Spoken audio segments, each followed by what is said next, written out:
एक अत्यंत महत्त्वाची अपडेट। वक्फ कायद्यासंदर्भात सुप्रीम कोर्टाचा अंतरिम आदेश थोड्याच वेळात येणार आहे। सरन्यायाधीश सध्या अंतरिम आदेश लिहित आहेत। 3 मुद्द्यांवरती सुप्रीम कोर्टाचा अंतरिम आदेश अपेक्षित आहेत। वक्फ संबंधात फार मोठे बदल आता आम्हाला नको असं कोर्टाने लिहिलेलं आहे। नव्या वक्फ कायद्यानुसार कोणतीही समिती नियुक्त होणार नाही असं देखील म्हटलं गेलंय। सोमेश कोलगे आपले प्रतिनिधी सध्या आपल्या सोबत आहेत। सोमेश, अंतरिम आदेशाची प्रतीक्षा आहे। सध्या अंतरिम आदेश लिहिला जातोय, काय म्हणणं आहे कोर्टाचं? नक्कीच आता सर्वोच्च न्यायालय अंतरिम आदेश देत आहे आणि त्यानुसार त्यांनी म्हटलंय की केंद्र सरकारच्या वतीने त्यांचं म्हणणं मांडण्यासाठी 7 दिवसांचा कालावधी मागितलाय। तर तोपर्यंत केंद्र सरकारने स्वतः कोर्टाला आश्वस्त केलंय की काउन्सिल किंवा बोर्डांवर पुढच्या सुनावणीपर्यंत कुठल्याही प्रकारच्या हिअरिंग किंवा कोणत्याही स्वरूपाच्या ज्या सध्याच्या वक्फ नवीन कायद्यानुसार नव्या सुनावणी होणार नाहीत, नव्या नियुक्त्या होणार नाहीत आणि ज्या वक्फ बाय युजर ज्या ऑलरेडी रजिस्टर्ड आहेत किंवा डिक्लेअर केलेल्या आहेत अधिसूचनेद्वारे, त्या डिनोटिफाय केल्या जाणार नाहीत कलेक्टर मार्फत। त्याच्यामुळे थोडक्यात त्यांनी हे जे सध्या केंद्र सरकारच्या वतीने सांगण्यात आलं त्यांचं म्हणणं सुप्रीम कोर्टाने रेकॉर्डवर घेतलेलं आहे आणि त्यामुळे एक प्रकारे नव्या कायद्यातील ज्या सर्व बाबी आहेत की नवीन नियुक्त्या करणं काउन्सिल वक्फ कायद्याच्या अंतर्गत असलेल्या परिषदेवर आणि विविध राज्यातील बोर्डांवर, तर त्या नियुक्त्या सुद्धा होणार नाहीत आणि त्यासोबत ज्या वक्फ बाय युजर ऑलरेडी डिक्लेअर केल्या गेलेल्या आहेत तर त्या डिनोटिफाय करणार नाही कलेक्टर। म्हणजे एक प्रकारे पुढच्या सुनावणीपर्यंत त्यांनी सर्वोच्च न्यायालयाने या सगळ्या नव्या कायद्याच्या अंतर्गत कुठल्याही कार्यवाहीला स्थगिती दिलेली आहे। परंतु जे दुसरे मुद्दे आहेत की ज्यामध्ये सरकारसोबत असलेले डिस्प्यूट आहे किंवा ज्या ठिकाणी सरकारच्या जागांचा आणि वक्फचा डिस्प्यूट आहे तर ते कंटिन्यू राहतील। परंतु सध्याच्या नवीन सगळ्या कायद्याच्या अंतर्गत असलेल्या तरतुदींची अंमलबजावणी ही पुढच्या सुनावणीपर्यंत होणार नाही नियुक्त्या किंवा हिअरिंगच्या संदर्भात। सोमेश, कोर्टाने असाही सवाल केला होता की हिंदू धर्मियांच्या समित्यांवरती मुस्लिमांना घेणार का? या सगळ्या प्रकरणामध्ये सुप्रीम कोर्टाचा रोख नेमका कसा आहे?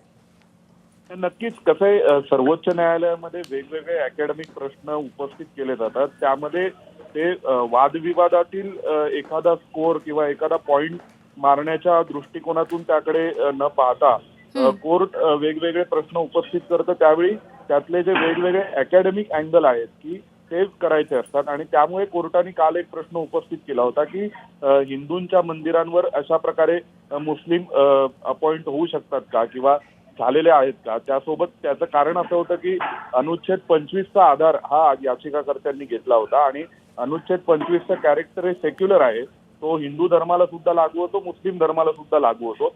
तर त्या अनुषंगाने कोर्टाने मग हा एक अकॅडमिक प्रश्न उपस्थित केला होता की अशा प्रकारे करण्याची सध्या प्रोसिजर काय आहे किंवा केलं जाऊ शकतं का।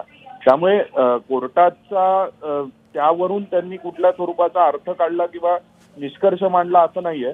परंतु जनरली कोर्टामध्ये जसं आपल्याला आठवतंय राम मंदिरावरील याचिकेदरम्यान कोर्टाने प्रश्न उपस्थित केला होता की रामाचे कोणते वंशज आता उपस्थित आहेत का, तर त्याचाही अर्थ सर्वसामान्यांनी वेगळ्या दृष्टीने घेतला। पण कोर्ट एक त्यांच्या अकॅडमिक प्रोसेसचा भाग म्हणून असे वेगवेगळे अँगल एक्सप्लोर करत असतं सुनावणी दरम्यान, तर त्या अनुषंगाने तो प्रश्न उपस्थित केला गेला होता। सध्या जी नवीन जी सध्याची जी ऑर्डर आहे कोर्टाची ती असं म्हणते की सध्या ज्या नोटिफाय केलेल्या जागा आहेत वक्फ बाय युजर म्हणजे वापरकर्त्यांनी वापर केला आणि त्यानुसार त्या वक्फ म्हणून डिक्लेअर झाल्या, तर त्या प्रॉपर्टीच्या कोणत्याही स्वरूपाच्या अधिसूचना केलेल्या प्रॉपर्टीचं डिनोटिफिकेशन होणार नाही, कलेक्टर ते करणार नाही।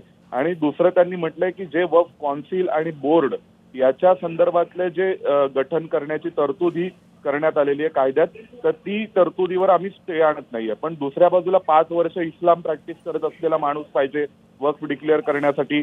इतर ज्या नवीन तरतुदी आहेत कायद्यातल्या त्यावर कुठल्याही प्रकारचा स्टे हा कोर्टाने दिलेला नाहीये। सध्या 7 दिवस कोणत्या नवीन सुनावण्या होणार नाहीत आणि नियुक्त्या होणार नाहीत जोपर्यंत केंद्र सरकार त्यांचं म्हणणं कोर्टासमोर सादर करते तोपर्यंत, असं त्यांनी म्हटलंय। आणि ही केंद्र सरकारने भूमिका मांडली, त्याला फक्त कोर्टाने म्हटलंय की केंद्र सरकारनेच आम्हाला असं आश्वस्त केलेलं आहे की आम्ही अशा स्वरूपाच्या कोणत्या नव्या नियुक्त्या करणार नाहीये पुढच्या आमचं म्हणणं तुमच्या कोर्टापुढे मांडण्यापर्यंत। त्यामुळे कोर्ट असं म्हणणार आहे की ठीक आहे, म्हणजे आम्ही तुमचं जे म्हणणं आहे ते तर आम्ही रेकॉर्डवर घेतो आणि हेच आम्ही इंट्रीम ऑर्डर करतो मग. सुमेश, धन्यवाद दिलेल्या सगळ्या सविस्तर माहितीसाठी. तर वक्फ कायद्यासंदर्भात सुप्रीम कोर्टाचा अंतरिम आदेश अगदी थोड्याच वेळात येणार आहे. 3 मुद्द्यांवरती सुप्रीम कोर्टाचा अंतरिम आदेश अपेक्षित आहे.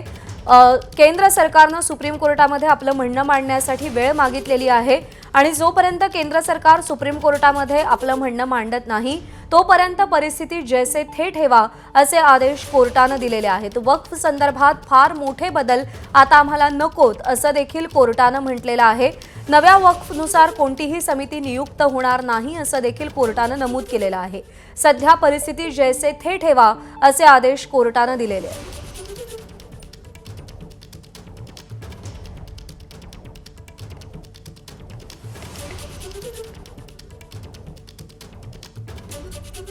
तर एक महत्त्वाची अपडेट हाती येते आहे. आताची सगळ्यात मोठी बातमी अशी की नव्या वक्फ कायद्याला सुप्रीम कोर्टानं स्थगिती दिलेली आहे. परिस्थिती जैसे थे ठेवा असं सांगितलेलं आहे. या घडीची सगळ्यात महत्त्वाची बातमी, नव्या वक्फनुसार कोणतीही समिती नियुक्त होणार नाही. सध्या परिस्थिती जैसे थे ठेवा असं सांगितलेलं आहे. त्यामुळे सध्या तरी वक्फ कायद्याला कोर्टानं स्थगिती दिलेली आहे.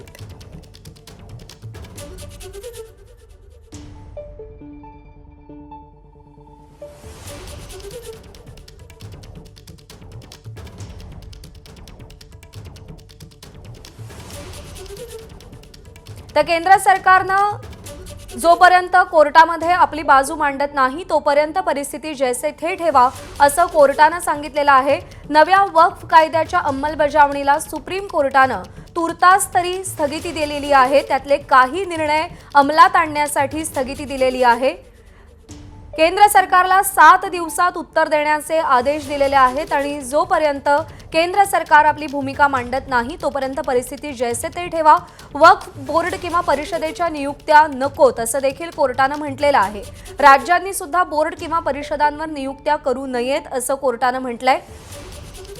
या घडीची सगळ्यात मोठी बातमी, नव्या वक्फ कायद्याला सुप्रीम कोर्टानं अंतरिम तुर्तास स्थगिती दिलेली आहे. केंद्र सरकारनं 7 दिवसात उत्तर द्यावं असं सांगितलेलं आहे.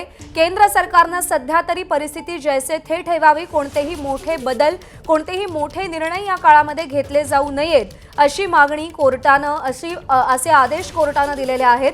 नव्या वक्फ कायद्याच्या अंमलबजावणीला तुर्तास कोर्टानं स्थगिती दिलेली आहे.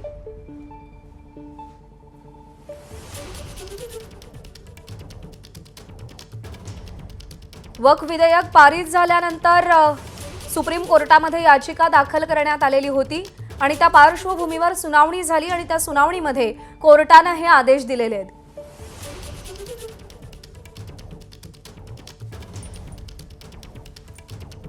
तर सर्वोच्च न्यायालयाचा अंतरिम आदेश आलेला आहे. म्हणणं मांडण्यासाठी केंद्र सरकारला 7 दिवसांचा कालावधी दिलेला आहे. वक्फ परिषदेवर बोर्डावर नव्या नियुक्त्या केल्या जाणार नाहीत हे केंद्र सरकारनं आश्वासन दिलं आहे आणि ते आम्ही रेकॉर्डवर घेतो असं देखील कोर्टानं म्हटलेलं आहे.